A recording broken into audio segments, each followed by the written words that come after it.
Earlier this week I put out a video about a death of a man following an overnight stay with South Wales Police. An incident which the family say was a violent interaction, but with police not making any statement about any violence.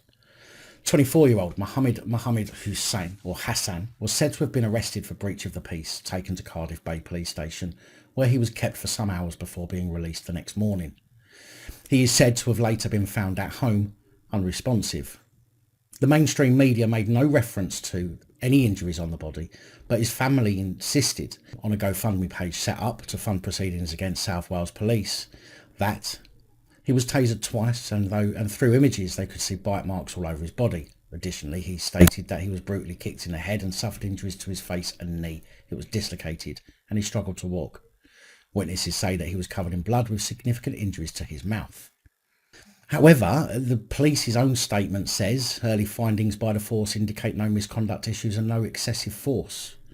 We are aware of the extensive reporting on social media, but due to the ongoing investigation and referral to the IOPC, we are unable to comment any further at this stage. A post-mortem examination is due to take place, and until a cause of death has been confirmed, we would urge against speculation. So it is genuinely hard to know exactly what to believe, especially as the family don't seem to have released any images, nor of the police that I'm aware of.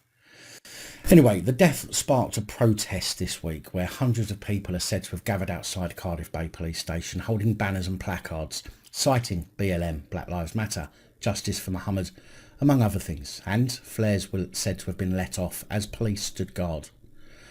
Layla Mohammed, 36, said, "We're here for justice and we want answers. The police are here to protect us and we'll be going to them for answers." Mohammed was a lovely person. He had a heart of gold. He just got married recently and his wife was expecting a baby.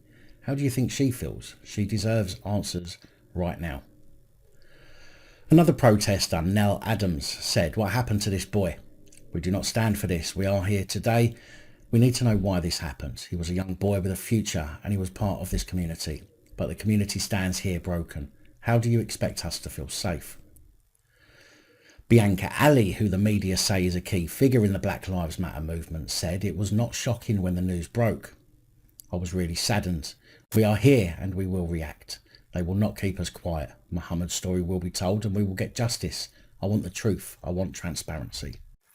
IOPC Director for Wales, Catherine Evans, added, "We are undertaking an independent investigation into police contact with Mohammed Hussein prior to his death in Cardiff on Saturday the 9th of January.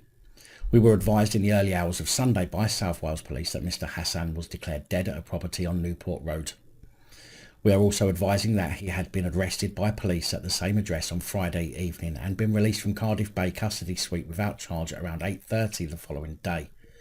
At that early stage, we advised the force to ensure that all police officer body-worn video of the arrest and journey to the station, along with CCTV footage from custody, was secured for investigation. I send my condolences to Mr Hassan's family and friends and to everyone affected by his sad death. We are aware of concerns being expressed and questions being asked about use of force by police officers. We will look carefully at the level of force used during the interaction, and I would urge people to show patience while our inquiries, which will take some time, are made. Our investigation will focus on the interaction police had with Mr Hassan during his arrest, the journey in the police van to custody, and a period of time he spent at Cardiff Bay Police Station, including whether relevant assessments were made prior to his release. We will be urgently examining the extensive relevant CCTV footage and body-worn video. Accounts will be gained from all the officers involved, and we will be speaking to a number of witnesses to the police attendance on Friday evening and to Mr Hassan's movements on Saturday after leaving custody. I would like to reassure people that we will carry out a thorough and independent investigation into the contact police had with Mr Hassan. We will be keeping his family, South Wales Police and the coroner updated throughout the course of our investigation. An interim report from a post-mortem examination is awaited. Preliminary indications are that there is no physical trauma injury to explain a cause of death, and toxicology tests are required. So, somebody's clearly telling lies. The problem is that the people making the claims are normally the ones that would have evidence to back it up. In a majority of cases, it should be the police who make the claims, but they seem to fail to be able to back it up.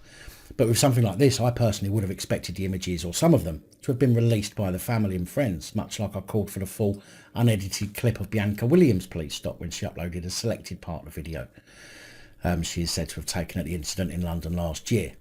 Now, I'm not for a moment suggesting that the police didn't do anything to this lad, but then on the same note, I can't say that I yet believe he was found covered in bruises and fucked up. However, it's quite telling that the police weren't out issuing COVID breach penalty notices to the crowd as they turned up at the station. Could this be because they're afraid of being called racist? Could it be a guilty conscience? Could it be both reasons? Who knows? I do know that, although I believe that people should be allowed to protest, this is yet another example of two-tier policing.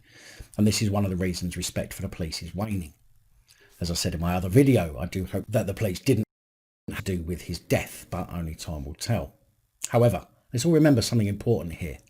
The Police Service of Northern Ireland have been asked by Belfast Council to squash all COVID fixed penalty notices for BLM protesters because some virtue signalling moron in the council feels that they were discriminated against simply because other protesters at other events were allegedly not issued fixed penalty notices. Does this now give them a free pass? Well, I don't recall seeing anyone who attended this event for Hassan, which would have been classed as an illegal spontaneous gathering, before being told to leave, being forced to leave, being threatened with violence, or being assaulted by police. Does this now mean that those who have been victim of the aforementioned have been discriminated against? I've said it before, it cannot be one rule for one and another rule for someone else. Either we are all treated equally, regardless to religion, colour or any other characteristic, or the law simply fails to work. Big thank you to channel supporters, especially these guys. Your support is truly appreciated. Don't forget to like, share, comment and subscribe. Let me know your thoughts, as I know many of you will. And until next time, stay safe, look after each other, film the police and other officials.